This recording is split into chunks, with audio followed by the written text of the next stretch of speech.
Welcome to Property Ladder, the series that shows how houses and hard work can make big cash rewards.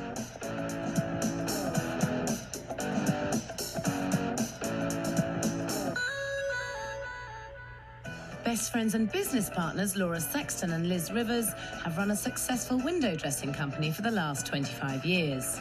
What are we going to start with in this house? But they want to give this all up. Well, we're both basically not bored with our jobs, because obviously we've got quite interesting jobs, but 25 years later, we feel like trying something different. And we've been talking about it for years and years and years and just never got around to doing anything. Liz and Laura want to become professional property developers. They've bought a 2-bedroom house in Maidstone, Kent, which they're financing by remortgaging their homes, which they each own with their respective partners. How did you find the house? Originally, we first saw it on the internet, in the auction catalogue, and then we just went into the estate agents and picked the catalogue up, went through it and Popped out, had a look and decided to buy it. And how much did you buy it for? 90,000. 90,000. Yes. And what are you planning on spending on it? 5,000. In total? 5,000. In total, yes. Right. And how much do you hope to sell it for? Well, we understand that the going price for this sort of property is probably about 115, but we're hoping for 120. Liz and Laura bought the property on impulse at an auction for £90,000. They plan to spend a modest £5,000 on all the renovations. And they hope to sell it for £120,000. After taking into account £3,000 for legal fees, they hope to make a gross profit of £22,000, which will be a great start to their new business venture. And what are you going to do with all that money? Put it into the next one, hopefully. I want to see inside. Let's go and have a look. Okay. Liz and Laura can't afford to give up their day jobs yet, so all the work on the house has to be done in their spare time. It's a little bit of work here. The house is a 2-up, 2-down and typical of the area. Upstairs, Liz and Laura plan to redecorate the 2 double bedrooms. They plan to rip out the bathroom and install a new suite.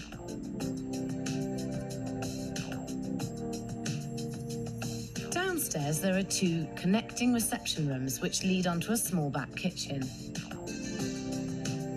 Outside, there's a narrow, neglected back garden in need of care and attention.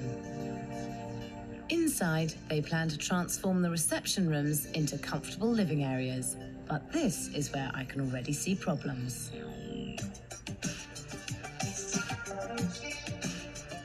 We have a ceiling problem here. The polystyrene tiles have got to go. They often put these on because the ceilings were very cracked.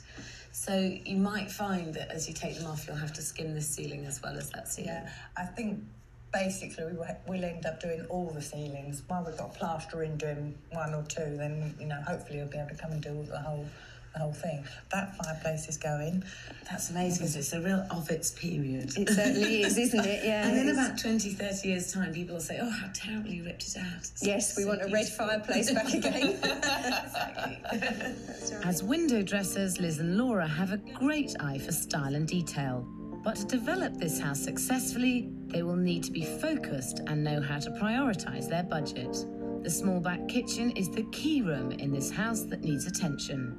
We've got a lot of appliances to fit into this small space. That is our biggest problem. But what appliances have you got to fit into here? Washing machine. Or at least plumbing for a washing machine. Cooker and hob. And fridge and freezer. Fridge and freezer. I mean, yes, it would have been nice to put a dishwasher in, but At the moment, we haven't actually cited a dishwasher. a location for it. So where are you planning on putting the units in the kitchen? All the way around, basically. So round here and round here. Yeah, because people need cupboard space, don't they? They need to be able to put things away. They plan to fill the kitchen with as many units and appliances as possible. But I think they will be over-cluttering the space, and this will make the kitchen feel even smaller. My advice to them would be to remove the units from one wall and remove the door and part of the wall to open up the space. If they use the same flooring throughout, it will integrate the kitchen and make the rest of the downstairs feel larger and more spacious. But you need to research a lot into the kitchen because that's a very awkward space. Yeah. And it's usually the room that sells a house. Absolutely. So you've got to make it amazing. So far, Liz and Laura's plans look good. If they decorate throughout and follow my advice about the kitchen, I think they do stand a good chance of making a healthy profit from their investment. They have split their £5,000 budget up as follows. They've allocated £2,100 for the kitchen, £700 for the bathroom and garden, £1,200 for all the decoration, including the flooring and lighting, and only £1,000 for all the minor building works like plastering the walls and ceilings. The budget is tight and there's no contingency if anything goes wrong. But Liz and Laura already have another idea for the house which hasn't been included in this budget. They also want to convert the cellar. We'll make it usable. It's not just going to be a storeroom. Okay. So we want to incorporate it in some way into the house, even if it's going to be a playroom or a utility room or something like that. And have you researched into whether that's actually going to add value to the property? No. We just assumed it would. We just assumed it would. People want more rooms, more space. If this was my property, I wouldn't touch the cellar. It involves major work, which is too expensive for this particular development. I'm worried that Liz and Laura are not thinking like property developers and are not being realistic. Did you have a survey before you bought the property at all? Don't talk about that bit. No. Did you not have a survey? There wasn't actually enough time. You just bought it? Yeah. Well, Laura did because I was in Turkey on holiday. So you hadn't seen it? No, not at all. You then went to an auction to buy a house that you hadn't seen and you hadn't had a survey done? Yeah. That's right. You're off your What she said to us earlier. So Liz and Laura both remortgaged their own homes to buy a house that they know nothing about from an auction. Before you risk everything buying a property to develop, there are certain factors which must be taken into consideration. Firstly, make sure you buy your property for the right price. Laura got carried away at the auction and paid 90 grand for their property, 5 grand more than it was really worth in its unmodernised state. Secondly, set yourself a realistic sale price. Liz and Laura want to sell their house for $120,000, even though the ceiling price for this type of property in the area is only $110,000. This would cut their potential profit in half. Thirdly, set yourself a realistic budget for all the work. Liz and Laura have no building experience and haven't had a survey, so they have no real idea of what they're getting into. Fourthly, find out about the area and your market. As Maidstone is only 40 miles away from London and as house prices are still relatively cheap, they should be marketing their property towards young families and first-time buyers. So remember, always buy your property for the right price. Set yourself a realistic budget. If necessary, this means getting expert advice. Set yourself a realistic sale price. Always consider your market and the needs of your potential buyer and renovate accordingly. Despite my misgivings, Liz and Laura still want to convert the cellar. They're asking their local estate agents their advice. Do come in. They are the experts when it comes to selling property and can tell you what improvements will and won't add value. If it were me, I would definitely leave the cellar alone and spend the money upstairs. Basically looking to do it up and sell it on again. And I think the money that you're going to spend on it to get it as you want it, you're not going to recoup that. I had a quick look down there earlier, and obviously there's a lot of work to be done. It smells a bit damp and musty. I think you could spend an awful lot of money there and not necessarily recoup it. So the consensus is that a cellar conversion won't add value. This is because the layout of the house already works. It only has 2 bedrooms, so the balance of the house is right with 2 reception rooms. But Liz and Laura just can't let go of their vision for the cellar. We've had lots of conflicting things with the cellar, but mainly everybody has said that we should keep it as storage. Unfortunately, that's not quite enough for Laura and I. We want to make it look like a room and give people the idea that if they want to convert it legally into a living space, they could see that it's possible. Property developing is all about profit. It's about spending money where it's needed as efficiently as possible, but you do have to do the work properly, and a cheap cosmetic job on the cellar just doesn't count. But Liz and Laura are undeterred and have asked Tony, a local builder to the house, to quote for all the building work, including work to the basement. Their budget is just £1,000. So, break the news to us, Tony. Your basement is your major one? Yeah. What you were telling me yesterday, yeah? Yeah. You know, so there's a lot more work going on there, so do that 850. 850? Yeah. So the minimal quote will be 2,280.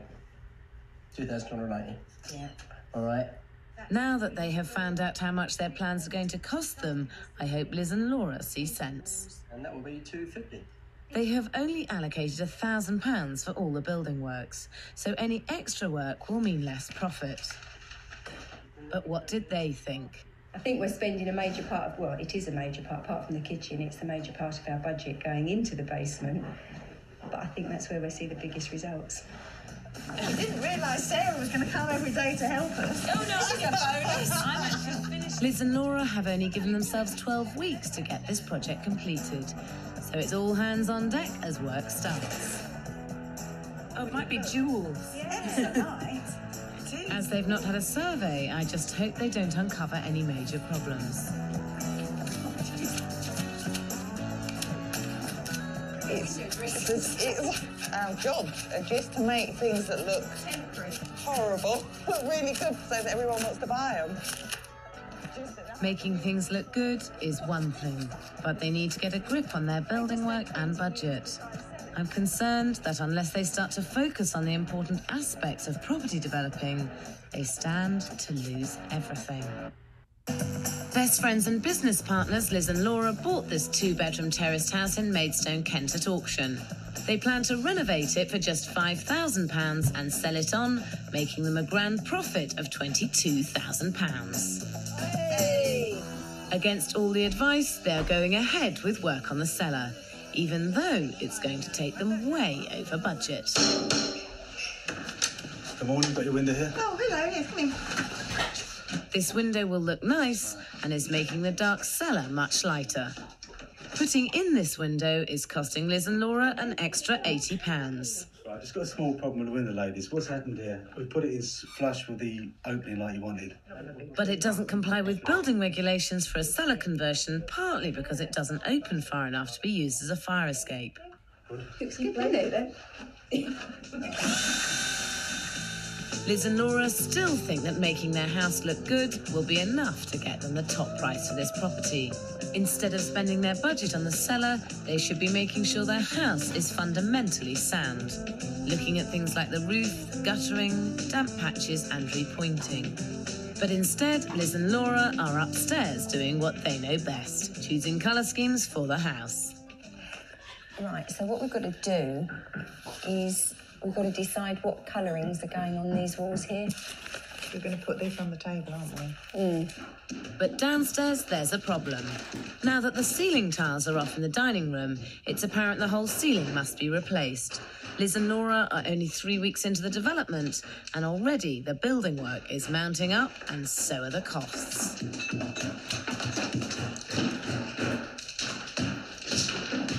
I like that. I think that next one down's too dark. I'm getting worried about where their priorities lie.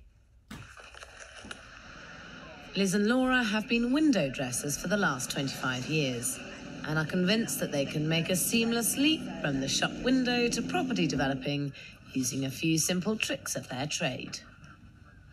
Grouping is really important. It's important in the window. The space is just as important as In your home. In the merchandise and that you put in. I mean, even when you've got your accessories, things like your storage jars on your kitchen work surface and that, if they're grouped properly, they look better. They still do the same function, but they can look better at the same time. So hopefully we'll take our display side of things and use it as property developers. But before they can start playing with accessories, they need to get a grip on the building work and concentrate on how they are going to make this tiny kitchen look much larger. It's important when property developing to be able to look at an awkward space and come up with creative solutions. As I suggested, Tony is knocking down the doorway between the kitchen and the dining room to open up the space. Liz and Laura now have other plans for him. They want him to reposition the cellar door from the kitchen to the dining room. Moving the cellar doorway is a good idea, as it will create more floor space for units and is worth the additional cost. But the kitchen is still small, so they need to think hard about how to fit in all their appliances. There's always a solution, but to find it you need to do your research. I'm taking them shopping to a place that specialises in small kitchens. The other great way of saving space is to have slimline appliances. Here, this is a slimline cooker. Actually, it does everything that a normal cooker would do, but it's 450 wide instead of 600. Using scaled-down appliances in their small kitchen is an excellent way to fit in all the mod cons. And look at this. Fantastic mini washing machine. Although these specialist kitchen companies are often more expensive than high street stores, I think that this extra cost would be a worthwhile investment. They are also great places to steal ideas. If you don't have much worktop, this is another brilliant thing, is that you can have your worktop in a drawer. And then when you don't want it anymore, you can just pop it away. Just look at this. This is, it's a drawer in the base. Isn't that clever? And here, normally you may have a palmet here or just nothing, but they've got a cutlery drawer, which is very clever. So if you have a small awkward kitchen like Liz and Laura, think about simple structural solutions like removing a wall. Visit specialist shops for advice and ideas, use ingenious space-saving devices, and find out about small-scale appliances and units. Liz and Laura have only a £5,000 budget to spend on their whole development. They should be using the majority of this money in the kitchen, but instead they're throwing it away by doing a half job on the cellar. Although I don't think it's right for this property, cellar conversions can be a good way of adding value, but only if they're done properly. This 5-bedroom house in London had only 2 reception rooms and a kitchen. The owners were desperate for more living space and decided to invest in a cellar conversion rather than moving. But they did it properly. They dug out the floor in order to create more head height, underpinned the walls, damp-proofed and installed a large window which provided constant ventilation and a fire escape. This conversion was expensive, as it cost £100,000. But because it was done properly and it balanced the house, the owners covered their costs and added £50,000 on top to the value of the property. Back in Maidstone, however, Liz and Laura are not digging out the floor to create more head height. Instead, they're laying a PVC damp-proof course and screeding on top of the existing floor, but are leaving the walls as they are. This means the cellar will feel even more cramped, and because they're leaving the walls, it will still be damp. I would never advise doing a half job. Either do it properly or not at all. But will Liz and Laura listen? I'm worried about you spending this amount of money on it when it can't be a habitable room because of the ventilation problems. You haven't got ventilation. And the head height, once you've built up the floor to make it sort of level and not damp, it's, you know, you're going to have to be vertically challenged to be able to walk around in it. Purely in terms of profit and purely in terms of developing a property, there probably isn't that much point in doing it. No. What about the visual effects, though? No, Because psychologically, right. people have to buy, don't they? She is right. Everybody's told we've got to try and talk her into believing The it. estate agents have told us it's a complete waste of time as well.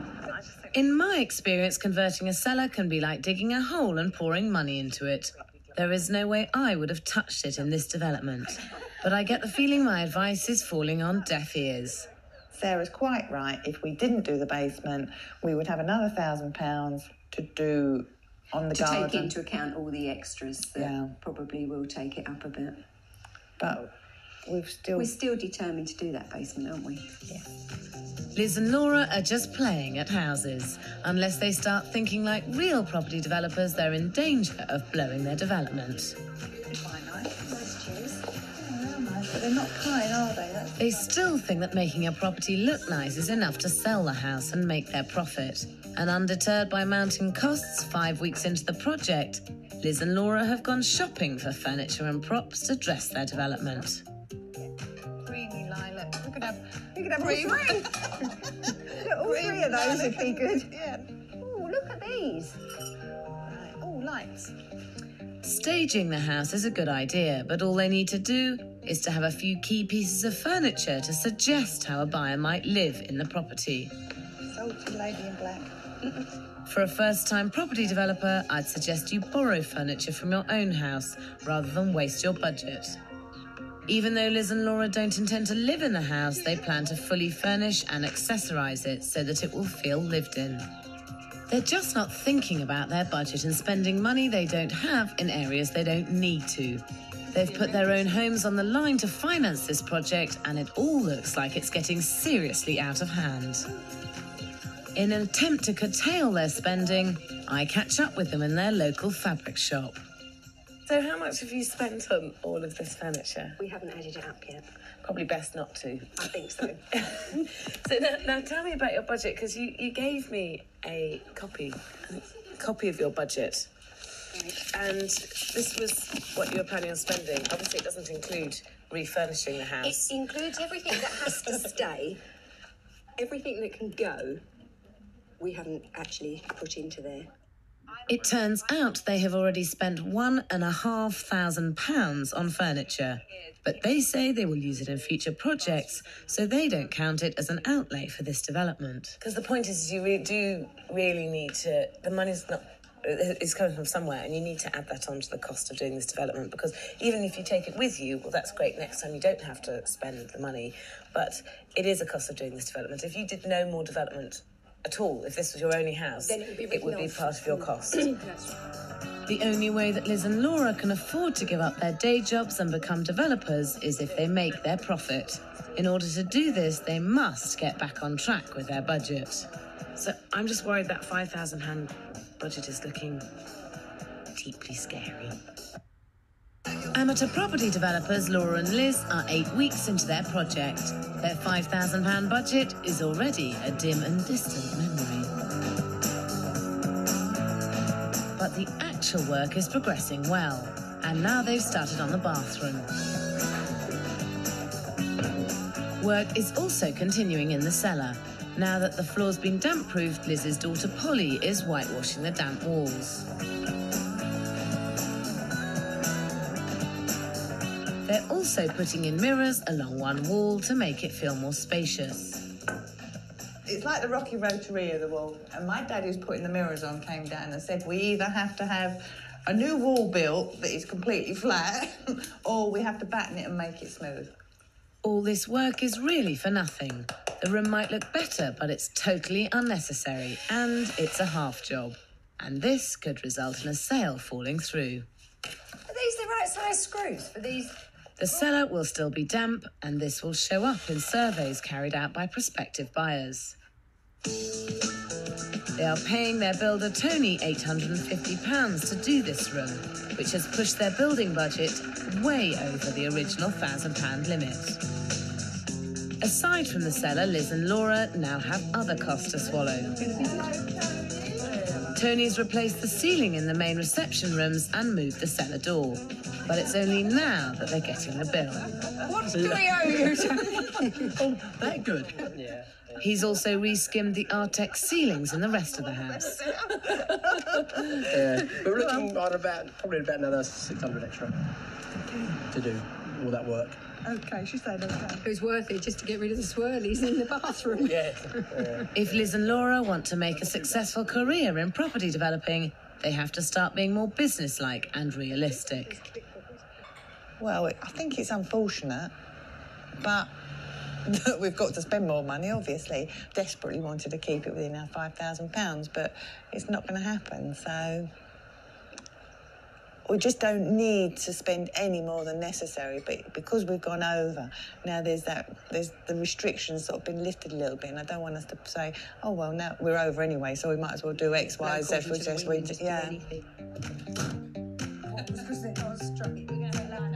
Liz and Laura are now 8 weeks into their development, and they know that they are in trouble. The extra building work and their determination to do the cellar has already taken them well over budget. If they have any chance of making a profit from this project, they really must start making some serious cutbacks. Where's the bath? That's in the skip outside. Why? Why is it in the skip? That's what the estate agent has recommended. They said that people like a new, fresh, plastic, clean bathroom, despite the fact that it was very traditional and it was a lovely bath. They said that enamel bath people don't like because they're not easy to clean, they chip easily, and people like to see white, shiny plastic, and they're cold. The enamel baths are. Well, they're wrong. So ours is in the skip. So what are we going to do? Well, I think we should get it back out to the skip. Come on, let's get it. And it'll save you loads of money. What a stupid thing. I got absolutely ridiculous. Yes, get it out. Now, get it out. In this case, I think Liz and Laura took their estate agent's advice too literally. As a general rule, buyers do like new bathroom suites, but Liz and Laura must cut back their spending and use whatever is at their disposal. They can easily save themselves 300 quid by changing the taps on their old bath and giving it a good clean. Drawer fronts, which there are for. Just 2 cabinets? No, this is that big one. This is the one we've got to start with because this is up this end. Okay. There's still a lot to be done to the house. Liz and Laura now have no choice but to do a lot of the work themselves. They're taking on the kitchen, putting it together and fitting it. Already assembled seems worth paying for when you've got all these boxes here. Next time we've got to buy them ready assembled. So this pipe here, Yeah. which runs up from the... Luckily, Liz's partner Martin is a qualified plumber. So he's been recruited to save on costs. I'm not getting paid for it. I'm doing it for love. Otherwise, she'd have to get a plumber in to do this, which she'd have to pay them.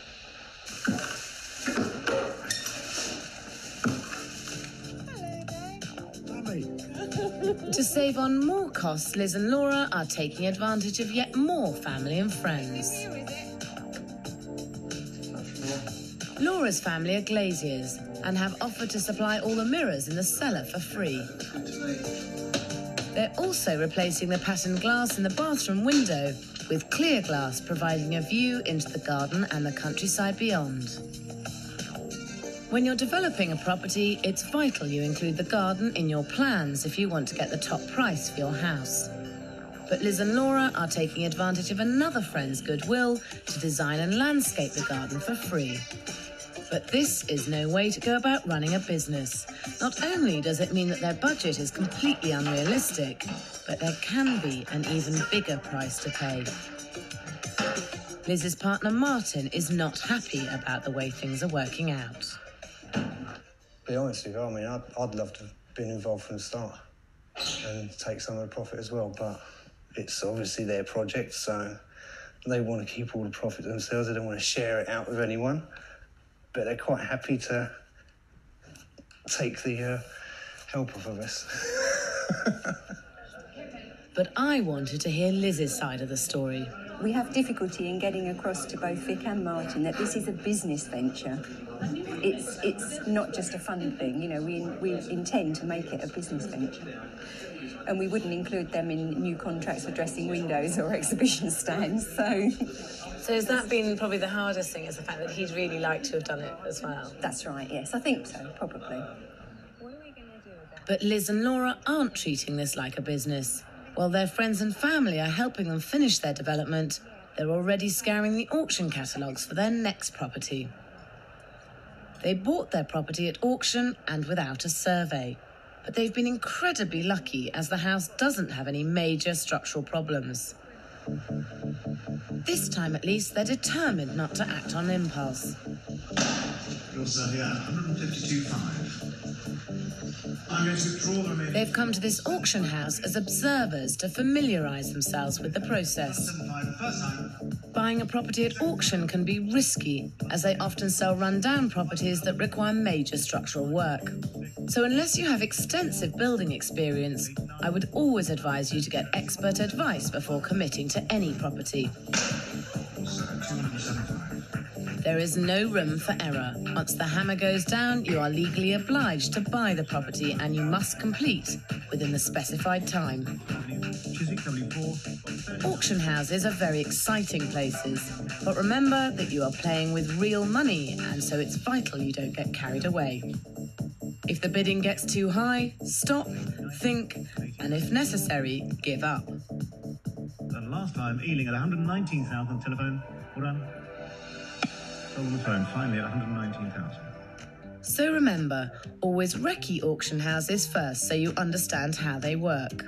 Research and find out as much as possible about the property. Pay for a survey if you don't have any building experience, or get some professional building advice. Don't get caught up in all the excitement. Always have a budget and stick to it. But before they buy their next property, they need to release the capital on this one. And to do that, they need to get it finished and on the market.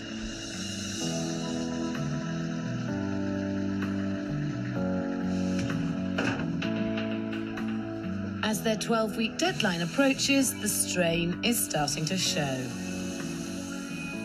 They have split the remaining jobs between them to speed things up. Laura is finishing off the kitchen downstairs. They're both feeling the pressure. We've had a lot of window dressing jobs this week. We haven't had any time at the house really, so as a result we've been working really late all this week, because we wanted to sort of get ourselves on target, because on the 25th of July we've got the carpets going down, so obviously it's in our interest to get things completed. There is no doubt that Liz and Laura are working very hard to get this development finished. Morning. Morning. Oh, what have you got? Oh, I've got lots of goodies the other night. Oh, go on. But they're still spending money like water on props to dress the house. It's proving difficult for them to shake off their 25 years as window dressers. 3 like this on the bathroom wall and put the flannels in them. This is just frittering their profit away, as they haven't budgeted a penny for staging. I got this from the charity shop as well, to hang on one of our pegs in the... Oh, yeah, it goes with the... Yeah, I dread to think what their final budget will be. With kitchen in and the carpets down, most developers would consider the house finished, but not Liz and Laura.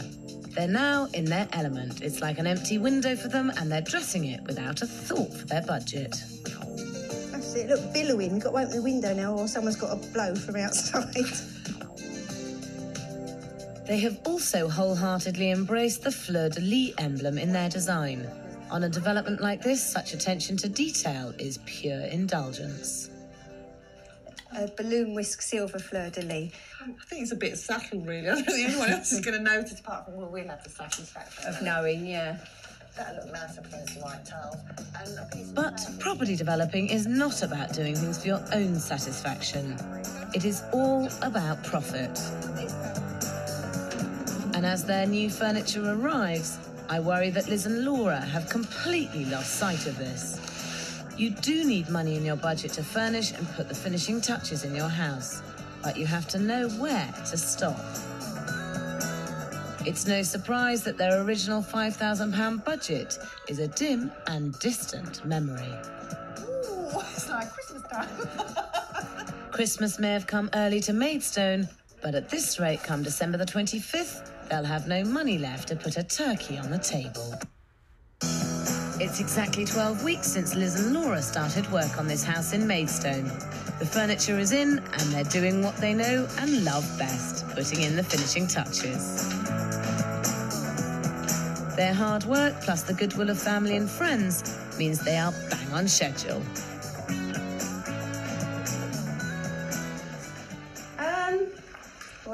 Laura and I stayed until, well, Laura went home at 4 and I went to bed at 5. I actually stayed here last night so that we could really catch up and be ready for today.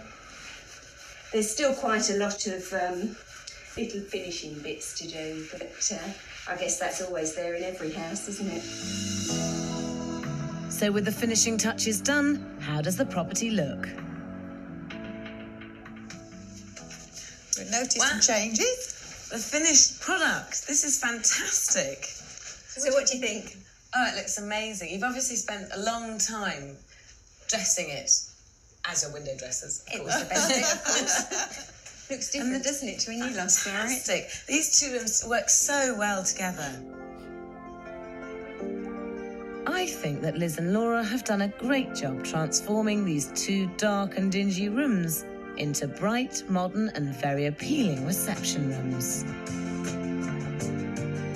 They have replaced the old 60s fireplaces with a Victorian surround and grate and used furniture to suggest how each reception room could be used. However, I do think that the decor is a bit girly, and although the rooms do look good, I don't think that this look will appeal to everyone's taste. The once pokey kitchen now seems larger and more inviting. Moving the cellar door was a great idea. But they could have saved money by leaving spaces for modern appliances like a dishwasher. They could also have saved money and made the room feel bigger by cutting back on wall units. I think they've created a great kitchen, but the white and black colour scheme is a very definite style statement. And I think the dark worktop and splashback might put some buyers off. It isn't helped by the very feminine accessories which have been used to style the room.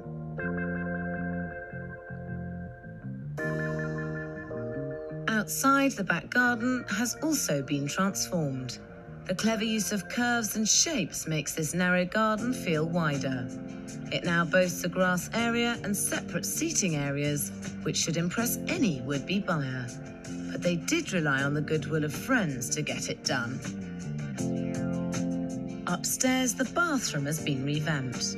I'm glad to see Liz and Laura saved money by keeping their old bathroom suite. The new clear glass window makes the room much lighter. They have used very striking tiles and wooden panelling on the walls. But I worry these might not be to everyone's taste. And they've fallen into the same trap in here as they did downstairs. They have over-accessorised the room, making it feel very personal. Liz and Laura have also spent a small fortune on furnishing the bedrooms with expensive big wrought iron beds.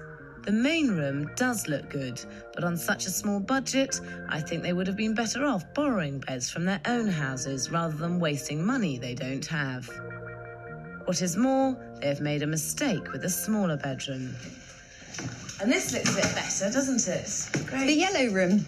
The only thing is about this bed, it's a lovely bed, but you want to make sure that the furniture you use in a room is in proportion to the room. And having a bed this big in this room does make the room feel smaller. So personally, I feel that you would have been better with a smaller bed. And it does feel as though you really couldn't actually do anything but have a bed in here. Liz and Laura have made another big mistake with this house, spending money on their cellar. In true window dressers style, they have given it a full cosmetic makeover. The cellar here does look fantastic. I totally give you that. And the way it's staged maximises its potential. But you've spent £1,000 on it, and it does smell of damp, and the head height isn't adequate. And my feeling is that whoever buys this house might look at this and think that they'd be able to use this room, and it'll be a little bit down the line that they'll realise that it doesn't actually comply with the regulations that are required, and that it is damp. Maybe their surveyor will look at it, and their surveyor should pick up that it does have damp issues, because the carpet on the floor looks great now, but in a year or two's time it will smell and be mouldy.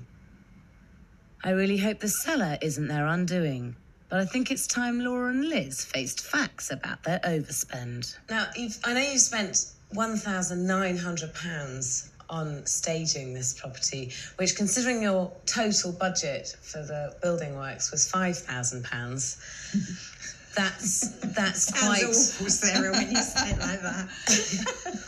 Well, it is quite awful, really. It's a lot of money to spend out of a £5,000 budget.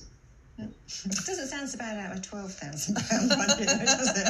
Or a £50,000 budget. Well, that's right. I'm not convinced that you really needed to spend, certainly not all of that amount of money, because it has personalised that property perhaps more than you ideally would have needed to do. Probably. That was our own satisfaction, though. It's the bit we did it all for. Yeah, so we could go shopping again. Well, that's right. 12 weeks ago, Liz and Laura planned to do up the whole house with a budget of just £5,000. So what has it finally cost them? They originally budgeted £2,100 for the kitchen, but by installing it themselves, they only spent £1,310. They had budgeted £700 for the bathroom and garden, but managed to cut this down to £450 by using their friends and family to do most of the work. Their original budget for decoration, including flooring and lighting, was £1,200. This cost eventually came in at £1,350. But it's the building budget where their plans really start to fall apart. They had budgeted £1,000, but during the development, this escalated to £3,090, 3 times their original estimate. There was nothing in the original budget for staging the property. The final cost of all these props was a colossal £1,900. This brings the total renovation costs to £8,100. If you include fees and mortgage repayments, their total cost comes to £12,300. And that's not including any of the free labour and materials they had, which if they'd been forced to pay, would have cost them at least another £2,500. How much did you think that you'd actually spent? Are you surprised that you spent £12,300 doing this project? Yes, I'm extremely surprised. I had no idea. How much did you think you'd spent? 9,000, maybe 10,000.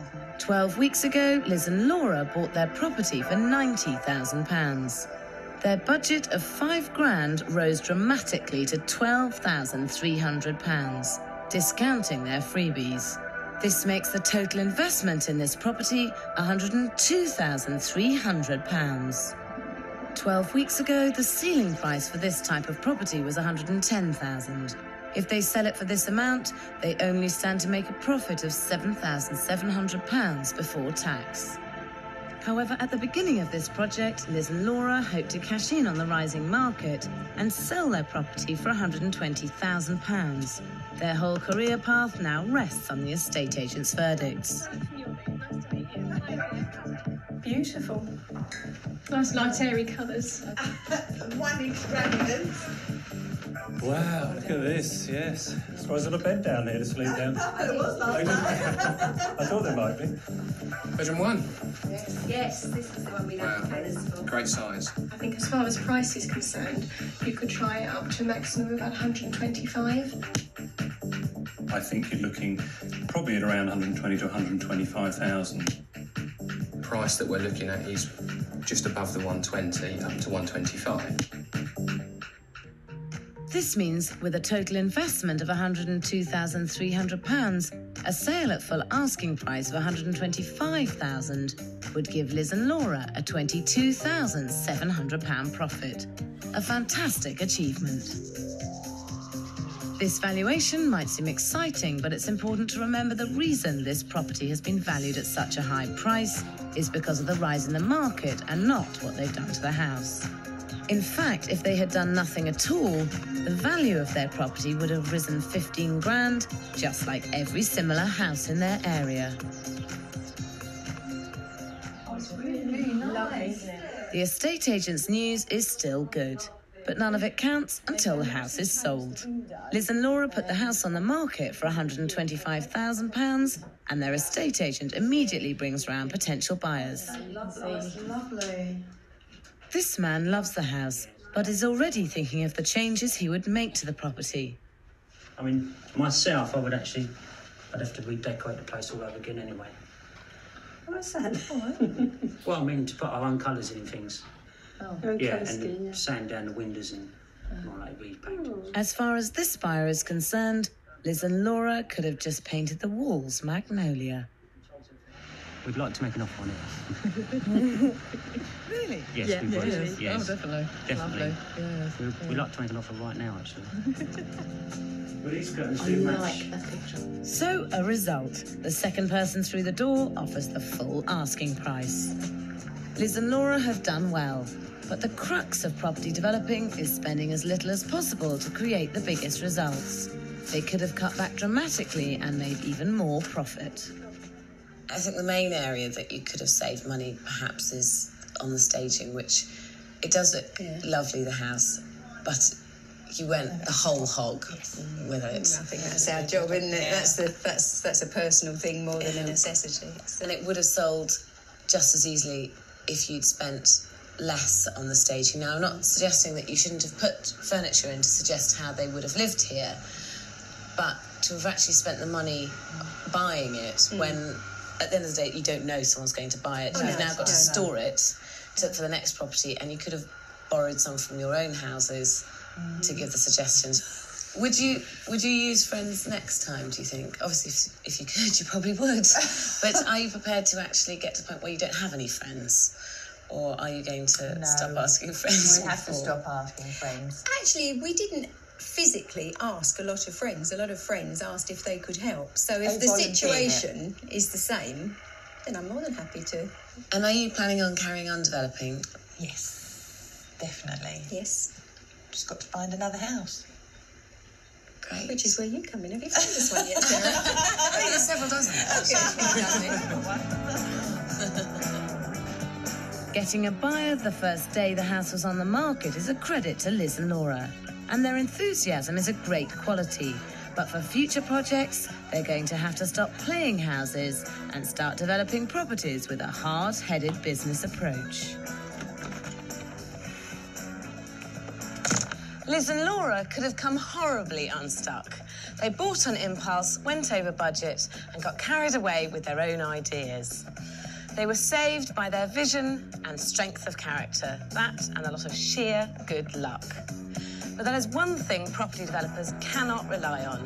You need to follow the rules and not lady luck if you want to turn houses into hard cash.